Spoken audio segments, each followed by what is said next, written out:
Dnes je 23. august, vonku je 23 stupňov Celzia, je 19 hodín 30 minút, je v podstate po včelej znáške, slnečnicu v okolí sme tu nemali, čiže ideme priličovať včielky avartínom proti klieštiku, proti varroa. Takže postup je nasledovný.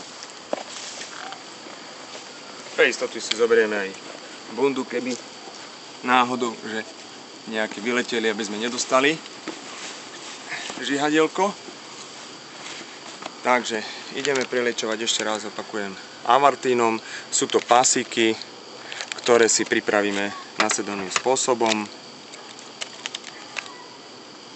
Odstrihneme do jedného včelstva, dáme dva pasíky, takže ich zložíme. 1, 2, pripravíme si. No. Takže zložíme ich nasledovným spôsobom, dáme ich na poli, tak, a urobíme ešte takú harmoniku z toho, tak, to je pripravené, je jeden, druhý,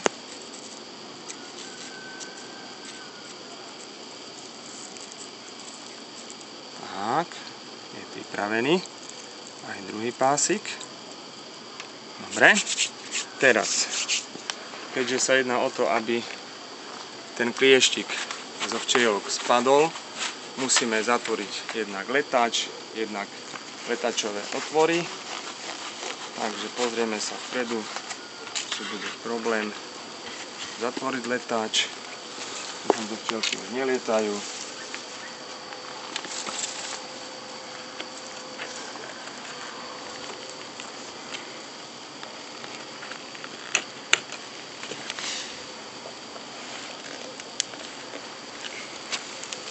Pomôžeme si troška nožikom.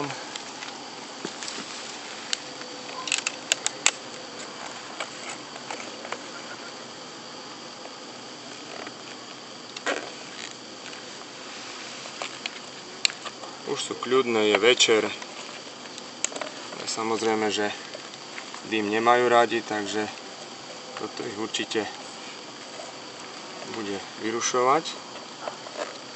Ale musíme ich preliečiť, aby boli na jar vitálne a aby ich ten klieštik nezničil a nespadli. Dobre, letáč máme zavreté, letáčové otvory máme zavreté. Teraz si pripravíme tvrdý papier, rys, ktorý si natrieme buď prepáleným olejom, tukom alebo olejom.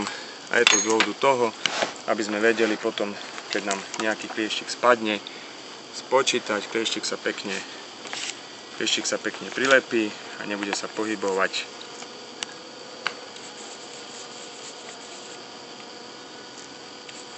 Takže natrieme si a vložíme dozadu do spodnej časti guľovej zostavy, do dna guľového.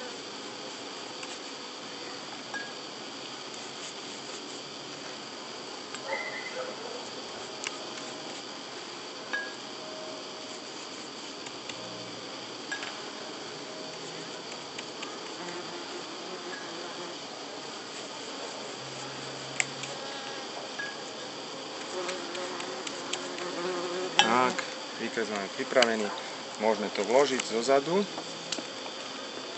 do guľového dna.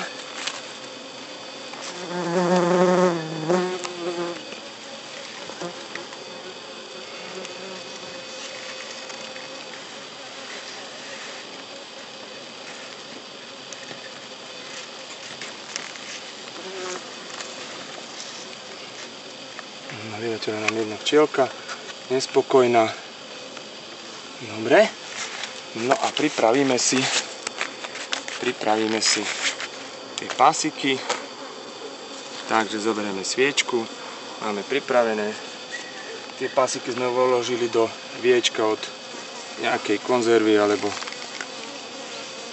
zapalíme a čo najrýchlejšie vložíme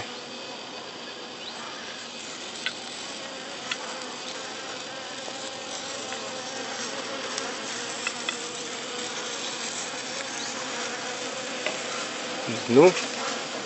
Vidíme, že včelstvo automaticky zareagovalo. Nemajú to radi. No a tak ako tu píšu v návode, po hodinke potom otvoríme, vyberieme a spočítame spát klieštika. Takže zatiaľ to je všetko.